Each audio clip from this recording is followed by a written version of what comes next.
мы с ним провозились 5 часов, пока он все эти 150 компонентов проставил. То есть, а если бы у нас был бы, соответственно, CAD-файл, который... CAD-файл, да, мы бы сделали это за 15 минут.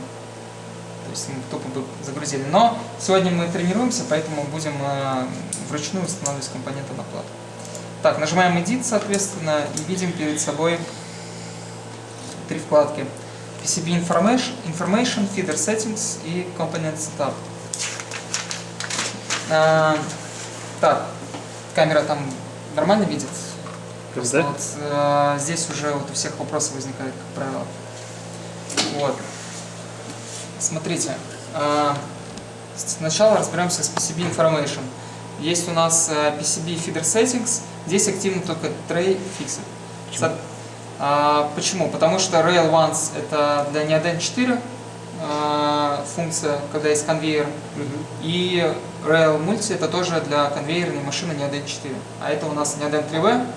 Вот, так как софт один и тот же, но машины разные, просто кнопки остались. В общем, здесь можно выбрать только Tray Fixed.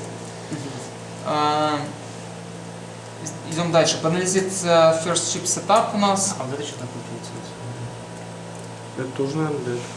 Это тоже для этого. То есть Jack Mode это Для конвейера, да? для конвейера, да, он там, когда плату собирает, сначала конвейера перемещает ее, но у нас такого нету. Конвейера нету. Проанализит First Chip Setup. Это мы пропускаем. Это меню. Зачем? Мы к нему вернемся в конце, то есть сейчас оно нам не понадобится для создания программы, то есть оставим его на потом. Переходим в Component Setup. Так, здесь еще Feeder Settings, но он тоже потом будет. Component Setup. Что мы здесь видим? У нас есть некий чек-лист, соответственно, это табличка, в которой мы будем забивать наши компоненты. И, соответственно, также есть вот это вот все. Это у нас марк-лист, рэперные метки. Для чего нужны рэперные метки? Вот, как вы можете увидеть, на плате имеется такие точки. Вот раз, допустим, 2 точка, 3 точка и 4 точки. Рэперные метки, зачем они нужны? Так как каждый раз, когда, допустим, вот плата собралась, я ее вытащил, новую вставляю. Идеально так же, как она и стояла на этом месте, она уже не встанет. То есть это чисто физически невозможно. То есть все равно там будет несколько миллиметров сдвиг.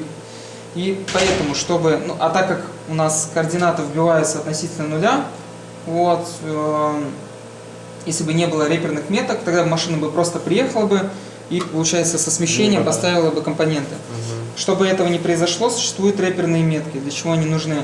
Машина подъезжает, перед тем, как сделать плату, подъезжает, смотрит рэперную метку раз, по диагонали вторую рэперную метку 2, и тем самым она определяет, где находится плата. То есть, насколько она сместилась относительно нуля. Вот, и, соответственно, все компоненты, которые она ставит на плату, тоже смещаются с этим смещением. И поворот платы она тоже определяет путем 2 рэперных меток. Так, почему 2 рэперных метки? Вот, 2 рэперных метки, потому что мы так выбираем, потому что нужно выбрать в этом углу 1 рэперную метку и самую удаленную вторую точку по диагонали. То есть, чтобы у нас была диагональ, и чтобы они максимально друг от друга находились. Тем самым машина лучше высчитает угол, под которым находится плата. Вот. Соответственно, чтобы создать рэперные метки, нам понадобится вот это меню. Нажимаем New. Вот, здесь у нас появилась Mark 1 строчка. Вот, здесь нам, в принципе, ничего не нужно, кроме как вот Align. Нажимаем Align, и у нас включается камера. И теперь едем примерно в место положения рэперной метки. Соответственно, чтобы быстрее перемещаться, здесь вот по какому принципу работает камера, то есть куда я нажимаю, туда на центр смещается, да? Вот, чтобы быстрее, чтобы она вот так вот ехать, нажимаю Nozzle, и здесь у нас вот это все, это рабочее поле машины, и, соответственно, тем самым можно быстрее переместиться. Так, камера не залезла.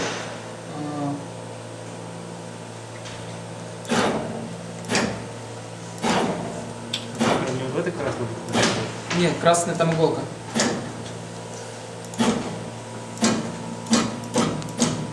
А вот эта камера вот самая черная. Да, вот она просто за коробом спряталась, мне не видно. Из-за внешнего освещения, конечно, вот здесь все затемнено, не совсем удобно. А есть подсветка, есть контраст нельзя видеть? Вот именно в этом меню нельзя. Так, и, собственно, ищем рэперную метку. Вот На это отверстие, вот рэперная метка. И находим центр, можно нажать Mark Align, и он сам примерно скоординируется в центре. И нажимаем Save. Вот, соответственно, у нас появились координаты одной рэперной метки. Можно изменить вот цвет Inner и External. То есть это, по-моему, здесь есть ряд светодиодов, соответственно, Inner это какой-то один ряд светодиодов включается, и второй вариант тоже какой-то другой ряд светодиодов включается. Тем самым освещение меняется. То есть, если у нас рэперные метки не опознаются, можно поменять принцип освещения. И потом поискать еще раз, да, получается? Да, поискать еще раз, да. Ну, просто запустить программу еще раз. Искать не нужно опять. Это просто когда мы мало нажмем, когда он собирать начнет, он сначала будет искать рэперные метки, и когда он не найдет рэперные метки, можно будет выйти, изменить вот этот здесь, параметр, да? Ага. и опять в Mount зайти, и опять нажать режим сборки. Вот. Также здесь можно еще поставить количество света. То есть brightness, количество света, которое будет подаваться на плату, чтобы определить рэперную метку. Так, ну здесь авто обычно стоит. Ну, опять же, вот эти параметры, они в основном никогда не меняются, просто чтобы вы знали, что они есть. Вот, обычно всегда вот такие параметры стоят, и это подходит для большинства плат. Вот, нажимаю New, чтобы создать вторую рэперную метку. Опять нажимаю Align и ищу, собственно, вторую рэперную метку.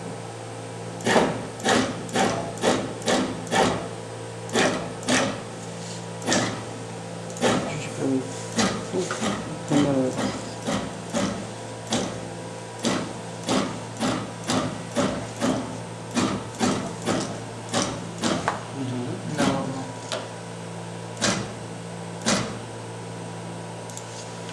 Сейф. Так, собственно, рэперные метки заданы. Теперь можно начинать забивать компоненты. Так, по поводу того, что вот здесь вот еще есть Mark Settings, Single и Panelizit. Если у нас есть мультиплата, что такое мультиплата? Это, допустим, иногда заказ приходит не просто вот одиночные платы, а мультиплаты. Что это значит? Это несколько одинаковых плат, которые скреплены вместе, и тем самым образовывается одна мультиплата. То есть мультизаготовка еще называют. Вот. И, соответственно, сейчас мы указали рэперные метки для одной платы. Если у нас, допустим, вот так вот две бы стояло бы, мы бы могли нажать Panelizit, еще указать рэперные метки для второй платы. Ну, третий, Но еще мы дойдем до блоков. У нас просто здесь мультиплаты нету. Не знаю, как показать. Вот. Но просто в теории расскажу, как это работает потом. Вот. Еще есть Mark Align, авто и manual. Соответственно, авто это когда он автоматически находит рэперные метки. И manual это когда мы сами, когда программу запускаем, мы сами ищем рэперную метку вручную. Вот. Это когда рэперных меток нету на плате, да, допустим. Вот пришла плата, у которой нету рэперных меток. И нету ничего, чтобы мы смогли связать с рэперной меткой. Тогда мы сами для себя какой-то ориентир находим, какой-то, не знаю, самый правый верхний компонент, и указываем его, соответственно, перекрестием, чтобы относительно этих двух, получается, компонентов он уже высчитал расположение платы. Вот. Если мы просто автоматический режим оставим, и там будет много компонентов, контактных площадок рядом друг с другом находиться, камера подъездит, увидит много контактных площадок и не поймет, какая именно нам нужна. И поэтому она собьется и не получится найти рэперную метку. Так, Как получается вручную помещусь? Вручную, но То же самое, как здесь, или же... нет, вручную просто мы manual ставим галочку и все. Потом, когда программа начинает запускаться, он примерно сюда подъезжает, и мы уже точно камеры выставляем вручную, где реперная метка находится.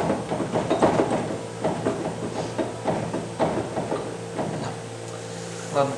Так, ну создадим новый компонент. Для этого здесь справа есть кнопочки New, Delete, Up, Down, Move to First и to Current Position. New нажимаем, чтобы создать новый компонент. Delete — удалить компонент. Up — это если у нас здесь много строчек, мы выделяем какую-нибудь строчку одну и поднимаем ее наверх. Down — то же самое, только вниз. Move to First — это какую-то строчку вверх поднять. Ну, сейчас у нас несколько строчек появится. У нас просто сейчас... Ну да. И to current position, потом расскажу, что за to current position. Так, первым делом, ну, забьем первый компонент. В общем, что у нас здесь есть? Stack, чип 1, во-первых, и stack. Stack — это номер фидера, который находится здесь. Нумерация идет, да, первый питатель, нумерация идет, ну, здесь они подписаны. Вот, раз, два, три, 4, 5, 6, 7, ну, так до конца. Вот, соответственно, у нас первый питатель, поэтому я здесь оставляю единичку. Вторая строчка — это nozzle, это номер насадки, который мы будем брать этот компонент. Соответственно, у нас компонент маленький, мы будем брать второй насадкой, потому что вот второй nozzle. Name. Name — это... Часы? Нет, name — это название, куда ставится компонент. То есть, смотрите, если вы видите, здесь каждая контактная площадка подписана. То есть вот R18, R15, допустим, там вот кондер, тут C1, катушка L1. То есть, да, вот, каждый компонент здесь подписан. Вот, соответственно, ну, допустим, у нас компонент 0402, поставим его, сейчас, по-моему, он должен стоять вот DD1. Нет, вот R1. Сейчас, секунду, здесь на самом деле собранная плата. Почему именно туда? Ну, потому что у нас здесь компоненты тантальчики. А что это вообще за устройство такое? Плата сама для чего? Но это часы обычные, светодиодные. Так, ну вот, соответственно, вот он тантал T14. Нам нужно установить, соответственно, вот этот компонент. Это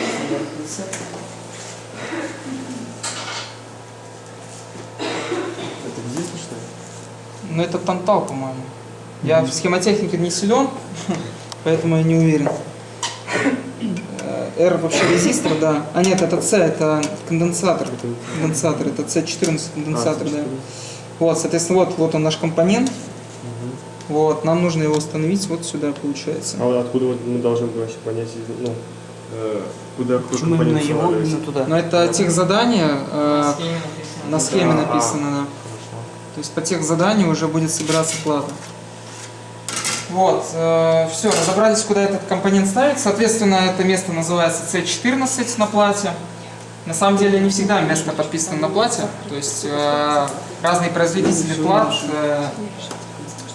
и разные конфигурации иногда тупо не подписываются места. Поэтому иногда монтажник сам как-то запоминает те или иные контактные площадки.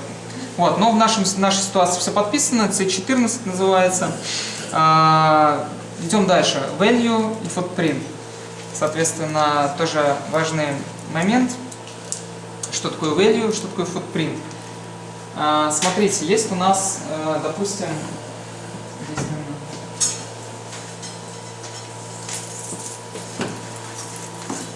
вот я до камеры принес. Смотрите, есть у нас два с виду одинаковых компонента, да, то есть по размерам они вроде как одинаковые, но... Один резистор, один конденсатор. Нет, они оба резисторы. Не видно. Ну да, они оба резисторы, вот, но у них номиналы разные, то есть начинка у них, сопротивление внутри разное. Вот, из-за этого, то есть корпус у них одинаковый, но начинка разная. Вот для этого как раз таки и нужно value и footprint. Footprint это корпус 0402. 0402. А value это номинал. А где можно видеть, откуда знаешь? У вас value и откуда вы это узнаете? Вы это знаете? Номинал Сейчас написан. написано на катушках, просто обычно компоненты приезжают немножечко в другой форме. Сейчас у меня вроде была катушка. Ну как держал, вот она. Здесь обычно пишется где-то, но для этих компонентов не пишется. Это потому что большие компоненты Тантала. В общем, компоненты всегда приезжают, это вот в такой данной ситуации, да, они вот так вот размотаны. Обычно они приезжают намотанные на такие катушки. Вот. И, собственно, на этих катушках уже написаны спецификации этих компонентов. То есть, если бы была бы катушка от этих компонентов, там было бы написано 0402. Ну и вы, когда начнете работать с компонентами, вы уже будете на вид определять размеры компонента. Это footprint, это корпус, да? Footprint это корпус, да. Value это номинал. Номинал, то часть... Это начинка. Ну, То есть да, там 1 килоом, там 100 килоом. То есть начинка может быть разная.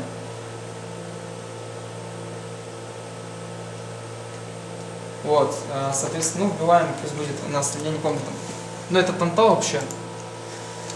Ой, в смысле конденсатор, я не знаю его емкость, поэтому пусть будет 1000. Пусть будет 1000. Да. Идем дальше. Соответственно, в value footprint забили. У нас дальше идет x, y, это координаты по оси x и y. И rotation. Rotation это поворот компонента. И дальше идет skip и align. Skip это, допустим, ну, skip, ладно, еще вернемся. Соответственно, нам сейчас нужно забить x, y, если надо rotation. И вот что для этого нужно сделать? Здесь у нас в конце есть position и нажимаем align. Вот, и, собственно, ищем это место на плате, куда должен установиться этот компонент. То есть ищем место, куда нужно поставить. На C4 будет, да? C14. Да, 4. Еще левее, намного. Да, вот он.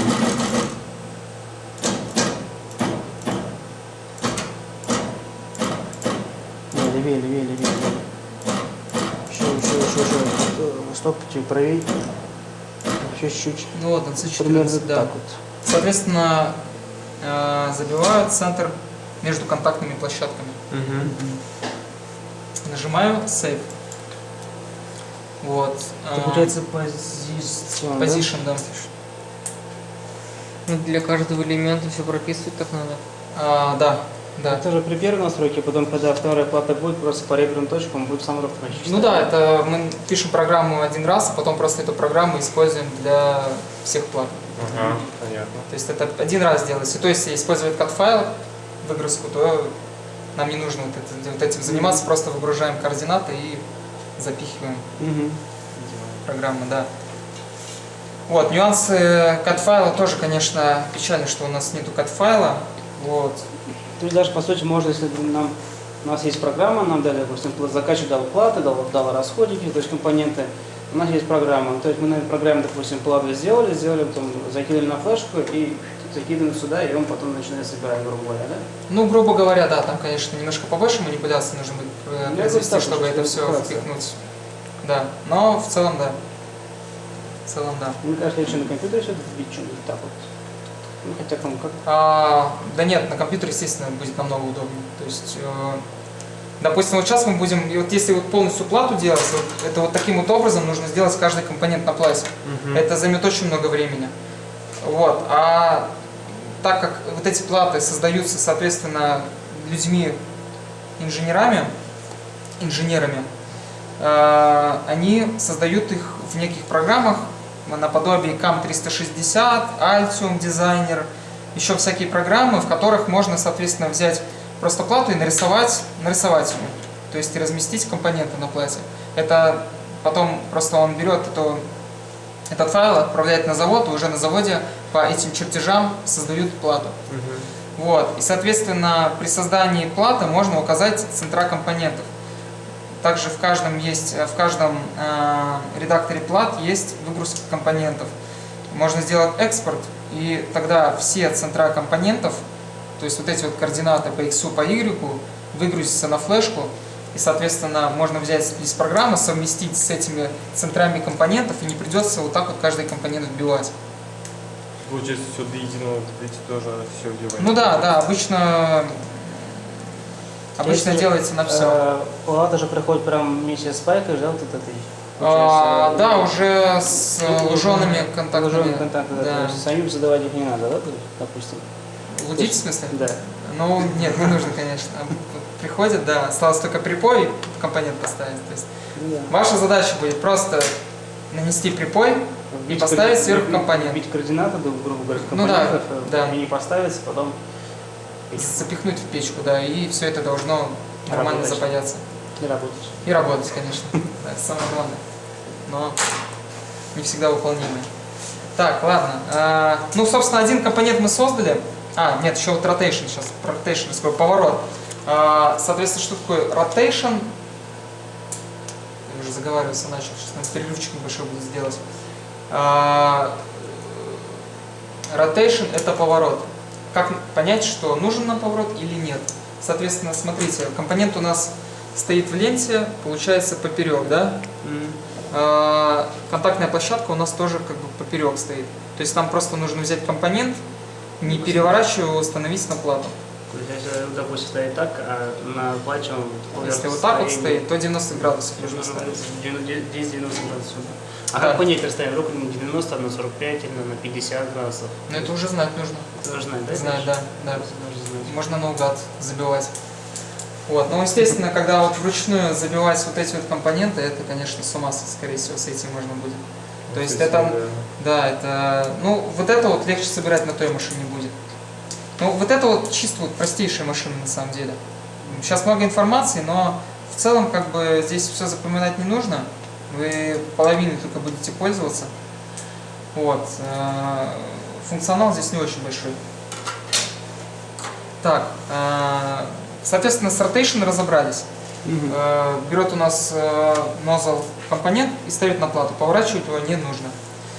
Все, соответственно, для начала у нас будет программа с одним компонентом. Так, здесь авто поставлю. Вот, нажимаю Save. Соответственно, мы сделали полдела. Нужно еще сказать машине, откуда брать компонент. То есть она знает, куда ставить, нужно показать, откуда брать. Для этого есть Feeder Settings. Где? Feeder Settings. Вот, Ага. вторая вкладка. Ага. Заходим. Что мы здесь видим? Здесь у нас L-stack, back-stack и S-stack. Stack здесь подразумевается питатель. Вот, L-stack это left stack слева, back-stack это, соответственно, питатели, которые там сзади располагаются, там с 45 с 26 по 45. И S-stack это special. Да, но их где здесь нету. Это для вариантов, когда мы будем ставить магазин с компонентами, с микросхемами сюда и будем использовать special stack. Но попозже. Сейчас пока просто разберемся с этими питателями. Вот, собственно, у нас компонент стоит слева в первом питателе. Заходим left stack и, соответственно, вот здесь есть number one. Нажимаем. Здесь вот есть.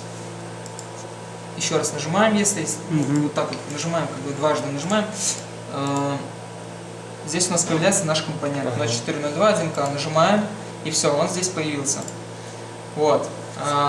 Нам стало доступно вот это все. Так, здесь тоже очень много информации, но бояться не нужно. Здесь тоже все, в принципе, легко. Nozzle Information. Соответственно, можно поставить 2 галочки, можно вообще не ставить галочки. Можно поставить 1 галочку. Для чего это? Для того, чтобы сказать машине, ты можешь брать этот компонент либо первой насадкой, либо второй насадкой, либо 2 насадками.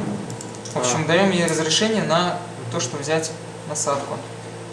Так. Вроде вторая насадка. А нам второй насадку же, наверное, надо брать. Да, у нас Все правильно подметил. У нас, да, действительно, у нас маленькая насадка, соответственно, на второй голове, поэтому выбираем вторую голову. Вот. Что это за клавиша у нас? Align 2. Align 2 значит, что сейчас вот насадка подъехала на место, откуда берет компонент, второй насадкой. А вот если вообще галочки не поставить, значит, то и тем можешь брать, да? Если вообще Если не две галочки поставить, Да. А нет, а если вообще галочку не поставить? ну значит он не будет брать этот компонент. Ага. Так, А если взять поставить обе, то чем сможет, тем возьмет, да? Или нет? если поставить обе, тогда он будет двумя брать насадками. Сразу. Да? Ну, Да. Сразу как, по очереди. по очереди. Сначала одну возьмет, что потом... первее, типа, что первее, Ну как, он возьмет. подъедет одной головой, опустится, возьмет, поднимется, потом второй головой подъедет, опустится, возьмет, потом уже на плату поедет. То есть следующий, то есть две сразу, то есть Нет, две сразу не получится никак. Это... А как он возьмет одновременно? То есть Нет, одновременно он не Ну, возьмет. он сначала один возьмет, Он потом сначала сразу, по потом очереди, второй да. возьмет, да. По очереди будет брать. Ну, чисто физически, как он может вот из одного места. Я понял. То есть с собой может два компонента. Да. Ну, носить, да, может, но берет он их раздельно. А Ну, да, носить понятно, может да, одновременно да. два компонента, да. Понятно. Вот. Соответственно, здесь можно height тест, это тест высоты. Просто нажать и посмотреть, доезжает ли он. Что произошло? Что-то пошло не так. Так, у нас компонент куда-то исчез. Он потом, по-моему, когда хайт-тест сделали, он вылетел, по-моему, Но он зацепился, наверное, как-то, я А не вот знаю. он. Ну да. Ну, малюсенько. Так, ну это тоже некий тест, каждый раз делать этого не нужно, просто я сейчас покажу. Ну, сейчас нормально получается, да? Да, сейчас, Ничего не надо сейчас изменить. все нормально, да. Вот, пик-тест, можно взять компонент и посмотреть, как он его взял. Вот. Ну, он его схватил, да. Да. Так, все, идем дальше. Feeder Basic Information. Вот что нужно запомнить из вот этого всего, самое главное, это пик X и пик Y, position. Соответственно, это координата, откуда у нас будет браться компонент. Нажимаем Align, и здесь нужно, чтобы перекрестие смотрело ровно на компонент. Ну, сейчас как, нормально стоит? Сейчас нормально, да. Ну и он куда-нибудь убежит со временем. Вот, смотрите, здесь есть небольшой нюанс. Мы должны ставить центр не относительно компонента, а относительно ячейки. Потому что этот компонент, он в этой ячейке трясется. То есть он может правее, левее быть. Ну, а чтобы примерно было среднее значение, мы ставим центр именно по ячейке. Вот, нажимаем Save. Давайте пройдемся. Получается, Align. Что это получается? Align 2 это мы подъезжаем вместо получается, где компонент лежит. Насадка, да, получается. насадка, Какая да. это высота? Да, это тест высоты. Да, это проба взятия, да? Да. Да, но он сейчас вакуум до сих пор не выключил, поэтому Схватил. сейчас сосет постоянно, да.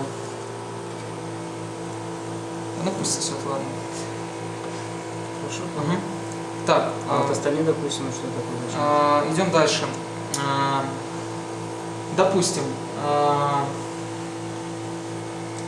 дальше у нас идет параметр angle, тоже угол. Для чего он нужен? У нас как бы есть там rotation, как вы помните, в чек-листе, а здесь у нас есть angle. Для чего это нужно? Допустим, у нас... Плат находится, допустим, так, что не ровно лежит, а вот, допустим... Нет, это все относится к углу именно компонента. То есть не платы, именно компонента, угол поворота компонента. Допустим, у нас такая ситуация. Вот у нас есть плата, и в катушке, соответственно, стоят компоненты, вот как сейчас стоят.